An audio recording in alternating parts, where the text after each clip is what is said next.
Last but not the least, Subhashree আমার মনে হয় ওরও জীবনে সেরা কাজ, যেটা কৌশিক একটু আগে বলছিল, তখন আমরা চিহ্নিত কি আমরা কমার্শিয়াল ছবির নায়ক নায়িকা তাদেরকে নিয়ে, it's a big film, it was not that easy film, কে তাদেরকে বিশ্বাস করে কাস্ট করা। এবং আমি হলফ করে বলতে পারি অ্যাজ এ প্রডিউসার হিসেবে আজকে দাঁড়িয়ে আই এম ভেরি প্রাউড যে ওই সময় আমি হ্যাঁ বলেছিলাম শুভশ্রী এই ছবিতে আছে বলে। অ্যান্ড ও যেভাবে পাঠ করেছে ছবিটার মধ্যে, আমার মনে হয় যে এখন তো অনেক বেশি উন্নত পরিণত, যেটা ও বলেও থাকে, বাট মাঝে মাঝে উন্নত পরিণত পরেও আমাদের পুরনো লুক, পুরনো ইনোসেন্ট দেখতে আরো বেশি ভালো লাগে। আমার মনে হয় কোথাও যেন শুভশ্রীর ক্ষেত্রে এই ছবিতে সেটাই হবে, কি আমার মনে হয় এটাও জীবনের সেরা ছবির মধ্যে একটা ছবি হয়ে থেকে যাবে আমাদের সবার জীবনে। ইন্ডাস্ট্রিতে একটা খুব গুরুত্বপূর্ণ প্রযোজক এবং খুব দায়িত্ব নিয়ে যে যাত্রাটা আমি বলবো বনহাস এবং ধূমকেতু দিয়েও শুরু করেছিল। এই দেবের এই যে বিরাট ট্রান্সফরমেশনের জার্নি, সেই জার্নি কিন্তু বনহাস আর ধূমকেতু দিয়ে শুরু হয়েছিল। আজকে এই ইন্ডাস্ট্রিতে এই মাল্টিপ্লেক্সের এক অপরিহার্য অংশ, আজকে সব রকম সিনেমায় অপরিহার্য অংশ নিজেকে দেব নিজের পরিশ্রম দিয়ে গড়ে তুলেছে। এবং এর জন্য আমি খুব গর্বিত যে একটা মানুষ জানে কখন একটা জায়গা থেকে সময় উপযোগী হয়ে ওঠা যায়। এই যে ওর লড়াই, এই যে পরিশ্রম এবং একটা হাউস তৈরি করে নিজের পছন্দ মতো ছবি বারবার করে করতে থাকা এবং বাংলা সিনেমার এই যে উপহার করতে থাকা, পরপর ছবি করে একটা অন্য সিনেমাকে প্রতিষ্ঠা করা, তার জন্য অপরিসীমভাবে কৃতজ্ঞ থাকবে বাংলা সিনেমা ওর কাছে। আমি অনুরোধ করবো এই ছবির প্রযোজক এবং মুখ্য চরিত্র দেব যদি কিছু বলে। ও আমাদের খুব কাছের মানুষ, খুব বন্ধু, অক্লান্ত পরিশ্রম করেছে এবং এই যে ঘুমোতে দাও ওর, আমি নিশ্চিত 14-15-16 তারিখ পর্যন্ত ঘুমোবে না। এই ছবিতে যখন পরপর হাউসফুলের বোর্ড ঝুটবে তখন হয়তো দেব ঘন্টা 4-5 একটু বেশি ঘুমিয়ে নেবে। দেব, তোমরা এত ভালোভাবে গুছিয়ে কথা বলে যখন ভাই হাতে নিতেই ফল পাচ্ছি। থ্যাংক ইউ কৌশিকদা, থ্যাংক ইউ সো মাচ। রানাদাকে ধন্যবাদ। রানাদা দিয়ে শুরু করি আর কি। এই প্রথম প্রস্তাবটা আসে রানাদার কাছে। রানাদার সঙ্গে এটা আমার প্রথম ছবি নিয়ে আলোচনা হয়নি। এর আগে আমরা আরেকটা ছবি প্ল্যান করেছিলাম, সেটার ফটোশুটও হয়েছিল, সেখানেও ঘটনাচক্র শুভশ্রীও ছিল না? হ্যাঁ, রাহুল, প্রিয়াঙ্কা, আমি, শুভশ্রী, চারজন ফটোশুট। গুপি বাগাইন আফগানিস্তান বলে একটা প্রজেক্ট ছিল, সেখানে আমরা সবকিছু হয়ে যায়, বাট লাস্ট মোমেন্টে যা হয় সেইটা কোনোদিনও আলো দেখেনি আর কি। তারপরে আবার রানাদা ফোন করে, এবারে তো হবে। এবারে যা হয়, তখন আমি গল্প খুঁজছিলাম কি ভালো গল্প, আমি কিভাবে রিমেক থেকে বেরোবো চেষ্টা করছিলাম। চাঁদের পাশে কামতাজ দিয়েছিল তখন অন্যরকম একটা গল্প। তারপরে অনিরুদ্ধ রয় চৌধুরী মানে টনিদা তখন বুনহাস নিয়ে আসে আমার কাছে। তারপরে রানাদা ফোন করে, তখন আমি খুঁজছিলাম এরকম ধরনের স্ক্রিপ্ট। তখন কৌশিক দার সঙ্গে আলাপ হয়। কৌশিক দা বললো কে আমি একটা ছবি করছি ধূমকেতু। অবাকই ছিলাম, কারণ তখন আমাকে নন অ্যাক্টর, এখন বলছে নন অ্যাক্টর, কিন্তু বিশ্বাস করুন 10 বছরের লড়াইটা সবাই নন অ্যাক্টর বলেই পরিচিত ছিলাম। আমার ছবি ব্লকবাস্টার সমস্ত রেকর্ড করছে, কিন্তু অ্যাক্টরের তকমাটা পাচ্ছি না। খিদে তো থাকে কি নিজেকে আরো কিভাবে মানুষের কাছে পৌঁছবো। এবার কৌশিকদার সাথে বসি, কৌশিক আমাকে একটা গল্প শোনায়, আমি মুগ্ধ, আমি প্রেমে পড়ে গেছিলাম। কৌশিক একটু আগে বলো না দাঁত কি ভিতরে একটা ধূমকেতু, ভিতরে শুধু একটা না, একটা ধূমকেতু সমুদ্র, মানে কতটা আবেগ এই ছবিটা নিয়ে আমার আছে সেটা শব্দ দিয়ে হয়তো বোঝাতে পারবো না। বিভিন্ন রকম বলবে কি দেব শুভশ্রীর জন্য এটা আমার কাছে স্পেশাল। না না না না না, এই ছবিটা দেখুন। এই ছবিটা প্রত্যেকটা শিল্পী যারা বসে আছে বা যারা আজকে উপস্থিত থাকতে পারেনি তাদের ব্যক্তিগত কারণের জন্য, বা আমরা হয়তো তাদেরকে ইনভাইটও করি, সেটাও হতে পারে, তাদের জীবনে এটা সেরা কাজ। মানে আমি কি বলবো, মানে তখন না এমন একটা প্যাশন ছিল, এখনো আছে হয়তো, কিন্তু এই প্যাশনটা কোথাও হারিয়ে গেছে। সবাই তাদের বেস্টটা দেওয়ার কথা বলছে। অফকোর্স রানাদা চেয়ারটা নিয়ে এসেছিল, রানাদার অবদান অনেক কিছুই আছে। এই ছবিটা গল্প ছিল, আমরা শুটিং করার কথা ছিল দার্জিলিং এ। হঠাৎ করে রানাদা বললো যে না, দার্জিলিং অনেক বেশি শুটিং করেছো তোমরা, আমরা অন্য কোথায় করবো। আমি বলি বাজেট বাড়বে, বলে না সেটা আমি দেখে নেবো। আজকে আমাদের গাড়িতে নিয়ে একটা আলোচনা হচ্ছিল, আবার এক খরচা বাড়াচ্ছে, বলছে সেটা আমার দায়িত্ব, সেটা আমি খরচা করবো। তো খরচার জন্য মানুষটা পিছনে কোনোদিন হাঁটেনি। সরি তো বললাম না নৈনিতালে শুট করবো, একটু নৈনিতাল। তারপর বললো কাশ্মীরে শুট করবো, কাশ্মীরে আমরা লজিস্টিক প্ল্যান করলাম, কিন্তু কাশ্মীর তখন শুটিং প্ল্যান ফ্রেন্ডলি পাইনি বলে আমরা কাশ্মীরের লোকাল এক জায়গায় গিয়ে শুট করলাম, যেটা নারকান্ডা বলে একটা জায়গা, সিমলা থেকে 2-2.5 ঘন্টা পাহাড়ে আরো উঠতে হয়। মানে এতটাই প্যাশন ছিল যে আমরা দিন রাত এক করে চেষ্টা করছি একটা নতুন কিছু করব। 2014-15 কথা বলছি, কিন্তু আজকেও ওই প্রচেষ্টাটা ছিল বলে আজকে ছবিটা এখনো ঝকঝকে লাগছে, এখনো মনে হচ্ছে আজকের ছবি। মানে এখন আমরা বাজেট নিয়ে আলোচনা করি যে এটা হবে না এটা হবে, চলো কিভাবে কম টাকায় ভালো কাজ করা যেতে পারে। তখন আমরা শুধু ভালো কাজটাই ভাবতাম, টাকা নিয়ে কোনোদিনও ভাবতাম না। সেটাই আমার মনে হয় সেটাই হওয়া উচিত, টাকাটাও very important. But coming back to the point, Kaushik da, আমার মনে হয় যে কৌশিক দা একটা জিনিয়াস লোক, মানে একটা ম্যাজিশিয়ান, যে সেটে থাকলে as an actor you feel super confident. কি হয়, আমি তো অনেকগুলো ছবি হয়ে গেল, ডিরেক্টর বলতে পারে, বোঝাতে পারে, অনেক সময় অনেক জায়গা হয়, সবাইকে বলছি না, কিন্তু একজন ডাইরেক্টর যে বলতে পারে, বোঝাতে পারে, করে দেখিয়ে দিতে পারে কি আমি এটা চাইছি, যে কোনো অভিনেতার জন্য এর চেয়ে বড় জিনিস হতে পারে না। কি অনেক সময় ডাইরেক্টর অ্যাক্টরের মধ্যে একটা কমিউনিকেশন গ্যাপ হয়, না দেব আমি এরকম চাইছি, বলে দিয়ে চলে গেলো, এরকমটা কি রকম সেইটা বোঝাতে যে গ্যাপটা হয়, সেইটা খুব কম ডাইরেক্টর সেটা করতে পেরেছে। সেইখানে কৌশিকদার সাথে এটা আমার প্রথম ছবি, ওয়াও, মানে এই যে পুরো যে হাঁটাটা, আমি 10 রকম ভাবে প্র্যাকটিস করেছিলাম। কে একটা বয়স হচ্ছে 82 বছর বয়স, সে তো দেবের মতন হাঁটবে না, কিন্তু কৌশিক আমাকে তো কনভিন্স করতে হবে, ও কিন্তু perfectionist.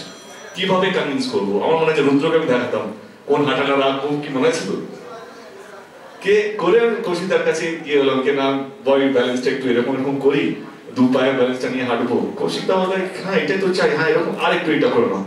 It was not easy. চরিত্রগুলো অনেকগুলো শেডস আছে। আজকে আমিও অনেকবার দেখে নিয়েছি, কিন্তু একটু বড় স্ক্রিনে দেখছি তো, নর্মালি কি আমি মনিটরে দেখি বা টিভিতে দেখেছি অব্দি, বা কোনো অ্যাপ্রুভালের জন্য গানটা লক করার জন্য মোবাইলে দেখতে হয়, বা টিজারটা মোবাইলে, কিন্তু বড় পর্দা দেখে হ্যাঁ।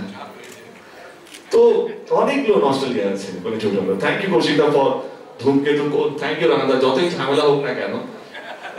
রানাদা কিন্তু এমনি ব্যক্তিগতভাবে ভালো মানুষ, কিন্তু রানাদার একটা গুণ আছে, একটু চাপে ঘুরিয়ে কাজটা করবে সবটাই, কিন্তু রাত্রেবেলায় একটু হালকা টেনশন দিয়ে রাখবে, না এটা না এটা না, ঠিক ওইটাই করবে। বাট এটাই আমার মনে হয় যে রানাদাকে আমরা এরকম ভাবে অ্যাকসেপ্ট করে নিয়েছি আমাদের জীবনে, তাই তো কৌশিক না? রানা এরকম বলবে যে একটা গান এখানে খুব দরকার আছে, গানটা এভাবে হচ্ছে, এই করবে, তুমি ব্যবহার করবে না করবে তোমার ব্যাপার, আমি করে দিয়ে দিই। এবারে অভিনয় করছি আমি রুদ্রর সাথে। আমার মনে হয় যে আমাদের জেনারেশনে যদি কোনো অভিনেতাকে দেখে আমার মনে হয় কেন আমাকে আর একটু প্র্যাকটিস করতে হবে, সেটার নাম হচ্ছে রুদ্রনীল। He is genius. মানে ওর মতন অভিনেতা আমরা কেন যে ইউজ করতে হবে। আমি ময়দান দেখলাম, ওর ময়দান দেখে ওকে ফোন করলাম, ও গাল দিয়েছে রাত্রেবেলা আমাকে বিজেপি থেকে, তুই এরকম করছে গাটালে করছে না, ওকে ফোন করে ভাই ময়দানে তুমি ফাটিয়ে দিয়েছো ভাই, ফোন করে বলে আছে হি ইজ জিনিয়াস। ওর সামনে অ্যাক্টিং করা এই ছবিতে মানে ও পাগল করে দিয়েছে। আমি ডাবিং করার সময় দেখলাম আমি কেঁদেছি, মানে ওর অভিনয় দেখে। বা আমাদের অনেকগুলো সিকোয়েন্স আছে বা সিচুয়েশন আছে যেখানে হচ্ছে এই লোকটা কি করলো। এবং একটা সময় যাকে এটা বলতে চাইছি না বলেই ফেলি, একটা সময় বুড়ো সেজেছে, এরও দেব হয়েছে,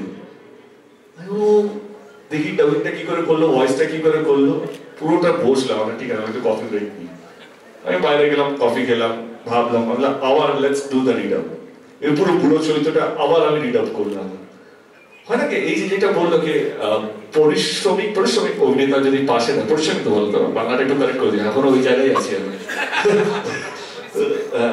অভিনেতা যদি পাশে থাকে যে কত ভালো হয়, সেটা অভিনেতারা কি বুঝতে পারে বা হয়তো অনেক সময় কথাকে বোঝাতে পারে না। Thank you Rudra, thank you so much. He has been a great help in the film, brilliantly. আমি আবার বলছি, এই ছবিতে যদি কেউ ন্যাশনাল অ্যাওয়ার্ড পায়, কৌশিক আমি পাবেন, নাম গেলে অ্যাওয়ার্ড পেয়ে। আরে দাদা আপনি কষ্ট করবেন কেন? রানার সঙ্গে অনেক লোক পেয়ে বসে আছে, আরে রানার সঙ্গে আপনি পাঠিয়েছেন, আমি এমনি পাঠিয়ে দিতাম, কিন্তু যে এদের দুজনের পর যদি ডিজার্ভ করে সেই মানুষটা, I think is brilliant in the film. নিজেরটা বলছেন দুলালদার সঙ্গে আমার সেকেন্ড ছবি অগ্নিশপথে, উনি আমার বাবার প্লে করেছেন, প্রথম ছবি আমার। এই লোকটা যে কি বড় মাপের অভিনেতা, আমরা যে কেন ইউজ করতে পারিনি বা পারলাম না ওই বড় বড় চরিত্রের জন্য। আমার মনে হয় দুলালদাকে যেভাবে উনি বাবার চরিত্রটা পোর্ট্রে করেছেন, আমি অনেক লোক বাবা ছেলে ছবি করেছি, কিন্তু 10 বছর হয়ে গেছে হ্যাঁ শুটিং করে। আমি এক কথা নিজের প্রমোশন বা নিজের ছবির টিকিট, দুটো টিকিট বিক্রি করার জন্য এই কথাগুলো বলছি না যেখানে, কারণ এই ছবিটা না বক্স অফিসে উঠতে চলে গেছে আমাদের। মানে কিছু কিছু ছবি হয় একটা ইমোশনেই চলে। ধূমকেতু আমরা কেউ এই মঞ্চে বসে নেই কে এটা বলার জন্য কি আমরা বক্স অফিসের জন্য, না না, তাহলে ছবিটা রিলিজ করতাম না, অনেক আগে রিলিজ হয়ে যেত। এই যে আটকেছে বিকজ অফ দ্য ইমোশন, সবাই নিজের ইমোশনটা এর সঙ্গে জড়িয়ে রেখেছে। দুলালদা অপূর্ব এই ছবিটার মধ্যে, আর দুলালদার সঙ্গে প্রত্যেকদিন শর্ট দেওয়ার আগে জিজ্ঞেস করবো ঠিক হচ্ছে তো, ঠিক হচ্ছে তো, আরে কি বলছে ঠিক ঠিক। হ্যাঁ দুলালদার সাথে আমার অনেক সিন আছে ছবিটার মধ্যে, মানে কি সিনের পর সিন আছে, আর যেখানে বড় বড় মানে সংলাপ চলছে। আর ইটস নট ইজি দুলালদার সাথে অভিনয় করা। ওই প্রস্তাবিক নিয়ে এক টাইমস, ছেলে হয়ে এক টাইমস, কখনো বকছে, কখনো ভালোবাসছে, কখনো চিৎকার করছে। সেইখানে like this old man is doing so good. এই ওল্ড ম্যানটা ফাঁকা হয়ে যাচ্ছে, দুটো বৃদ্ধ মানুষ দুজন কথা বলছেন, সেখানে একটু ব্যালেন্স ওই বয়সটাকে তো আমাকে মেলাতে হবে। It was not easy job. Dulalda's সাথে অভিনয় করা is not easy, but I think he made me so comfortable. And thank you Dulalda, thank you so much, thank you. অলকানন্দাদিকে নিয়ে কি বলি, এই গানটা সত্যি ওনার জন্য, মানে she is like that, মানে পুরো ছবি জুড়ে সহজ সরল মা বলে যেটা বোঝানো যায়। এবং এই চরিত্রগুলো না আমাদের সহজ নয়, কিন্তু মানে আমি যে চরিত্রটা প্লে করেছি বা রুদ্র বা দুলালদা, এগুলো সাধারণভাবে আসে না, প্রত্যেকদিন কেউ লিখতে পারে না এই চরিত্রগুলো, এটা once in a blue moon পায়। আমার মনে হয় রুদ্র এরপরে এই জীবনে এইরকম ধরনের চরিত্র পাবে না, বা আমিও পাবো না। দেব ধূমকেতুর মতন চরিত্র আমার মনে হয় না কেউ আমার জন্য লিখবে, বা লিখতে সম্ভবও কিনা আমি ডাউট করিনি। আমার 48টা ছবি হয়ে গেছে, তার সত্ত্বেও আমি এত বড় বড় কথা দায়িত্ব নিয়ে বলছি। অলকাদি থ্যাংক ইউ সো মাচ। আর আমার তো অনুপম আছে, আমি সত্যি অনুপমকে একদিন ফোন করেছিলাম, 4 বছর আগে ফোন করেছিলাম কোনো একটা ছবির জন্য। রানা সানা ছবি রিলিজ করবে না, ভালো ভালো গান পড়ে আছে, শুধু শুধু নষ্ট হচ্ছে, ওই মা গানটা আমাকে দাও, আমি অন্য কোনো ছবিতে ইউজ করবো। এইটা কি করে হয়, রান্নার সময় গিয়ে কথা বলবে বলো তো, এসে পুরো অ্যাকাউন্ট খুলবে 2014 থেকে, গানগুলো নষ্ট হচ্ছে। মা গানটা আমি সত্যি প্রেমে পড়েছিলাম। দুটো গান আমাদের শুটিং এর সময় হাতে ছিল, একটা তো গানে গানে যেটা আমরা শুটও করেছিলাম, এবং মা গানটা একটা সময় ছিল আমি পাগলের মতন শুনতাম। হয় না কিছু কিছু গান কোনো কারণ নেই কেন শুনছো, মা গানটা আমার সেরকম একটা সময় একটা গান, এই গানটা ছিল যেটা আমি লুপে শুনতাম, এখনো লুপে শুনি। তো থ্যাংক ইউ অনুপম। আমার মনে হয় কি অনুপম সময়টা আমার প্রথম কাজ, সেই সময়টা দারুণ দারুণ দারুণ কম্পোজিশন, সব কটা গান। এর পরের গানটা যেটা রিলিজ হবে সেটা পুরো লন্ডন জুড়ে শুনেছি, ইনফ্যাক্ট আমি বলেওছি যে আমি লন্ডনে কম করে 1000 খানেক বার গানটা শুনেছি, এতটাই ভালো। পরের গানটা আরো ভালো, এই গানটা তো দারুণ গান। তো আমার মনে হয় যে এটাই একটা শিল্পীর কাজ হওয়া উচিত, যে প্রত্যেকটা গান আরেকটা গানকে ছাপিয়ে যাচ্ছে, সেইটাই একটা ভালো কাজের কি বলবো চিহ্ন। পরমব্রত ছবিটা পাঠ, তখন আমাদের অতটা বন্ধুত্ব ছিল না। I did the film because of Rana Sarkar and Kaushik, আমি ওনাদের হয়ে কাজটা করেছিল। বাট পরম আমার এখন খুব ভালো বন্ধু, and I think he did a brilliant job in the film. Chiranjeet da, Deepak da আমাদের দারুণ অভিনেতা, আমার সঙ্গে দীপক দা এমনি খুব ভালো বনে আর কি। তো আমার মনে হয় দীপক দা যতটুকু আছে ছবিটার মধ্যে অনেকটাই আছে। Chiranjeet da I think even he has given his not best I would say, but এই ক্যারেক্টারে যতটুকু দরকার তার থেকে বেশি আমরা পেয়েছি দীপক দার কাছ থেকে। Last but not the least, Subhashree, আমার মনে হয় ওরও জীবনে সেরা কাজ, যেটা কৌশিক একটু আগে বলছিল, তখন আমরা চিহ্নিত কি আমরা কমার্শিয়াল ছবির নায়ক নায়িকা, তাদেরকে নিয়ে it's a big film, it was not that easy film, কে তাদেরকে বিশ্বাস করে কাস্ট করা। এবং আমি হলফ করে বলতে পারি অ্যাজ এ প্রডিউসার হিসেবে আজকে দাঁড়িয়ে আই এম ভেরি প্রাউড যে ওই সময় আমি হ্যাঁ বলেছিলাম শুভশ্রী এই ছবিতে আছে বলে। অ্যান্ড ও যেভাবে পাঠ করেছে ছবিটার মধ্যে, আমার মনে হয় যে এখন তো অনেক বেশি উন্নত পরিণত, যেটা ও বলেও থাকে, বাট মাঝে মাঝে উন্নত পরিণত পরেও আমাদের পুরনো লুক, পুরনো ইনোসেন্ট দেখতে আরো বেশি ভালো লাগে। আমার মনে হয় কোথাও যেন শুভশ্রীর ক্ষেত্রে এই ছবিটি সেটাই হবে, কি আমার মনে হয় এটাও জীবনের সেরা ছবির মধ্যে একটা ছবি হয়ে থেকে যাবে আমাদের সবার জীবনে। এই ছবিটাকে নিয়ে সততায় ছিলাম, অনেস্ট ছিলাম, সেটা আরেকটা পরিচয় হচ্ছে গিয়ে কৌশিকা তো লিখে নিয়েছে দুটো চরিত্র, তখনকার দিন কি হতো, আজ থেকে 10-12 বছর আগেকার কথা বলছি, শুটিং তো 10 বছর হয়েছে, তার আগে তো 1 বছর আগে থেকে আমরা প্ল্যানিং করছি, 2013-14 থেকে আলোচনা চলছে। আগে হতো লুকস চেঞ্জ মানে দাড়ি গোপ বা চুল বাড়িয়ে নেওয়া, যেটা খাদানে করেছি, 2024-এই করেছি, দুটো চরিত্র বাবা আর ছেলে, একটাকে দাড়ি বড় করে দিয়েছে, লম্বা লম্বা চুল করে দিয়েছিল, ছেলেটা নর্মাল যেরকম দেখতে লাগে সেরকম। সেই সময় উই থট অফ ডুইং কে দেব, কিন্তু অথচ দেব না। এইভাবে আলোচনা যে ওই চরিত্রটাকে অন্য কাউকে কাজ করা হবে, কৌশিক দার আন্দোলন না ওইটাই হবে, তাহলে ও কিভাবে যাবে কিভাবে আসবে, বলে সেটা আমরা প্রস্তুতি করবো। করবেটাকে he said we'll get the best makeup artist of India. I said Bangla ছবি ওই সময় বেস্ট মেকআপ আর্টিস্ট ফোন তো করো, এর বেস্ট খুঁজতে খুঁজতে আমাদের কাছে এলো কে national award winning Vikram Gaikwad, যে হলিউডের ছবি করছে বা ইন্ডিয়ার যত বিগ বাজেট ছবিও করছে, এট দ্য সেম টাইম হলিউডের সব ছবিও করছে। রানাদাকে বললাম কি করবে, রানাদা একটা ভালো গুণ আছে, কোনোদিন না বলে না, চলো দেখি তো, চেষ্টা তো করি। লোক জাতিস্বর পরে ন্যাশনাল অ্যাওয়ার্ড পেয়েছে, আগে জাতিস্বর আগে ন্যাশনাল পেয়েছে, ওকে সরি। তো সেই জায়গা থেকে এবারে মেকআপের বাজেট এলো, কেউ মিনিমাম 1.5 থেকে 2 লাখ টাকা লাগবে পার ডে কস্ট, মিনিমাম 12-15 দিন শুটিং হবে, কি করে 2 লাখ টাকা দেবে, না এটা এত ছবি করছি।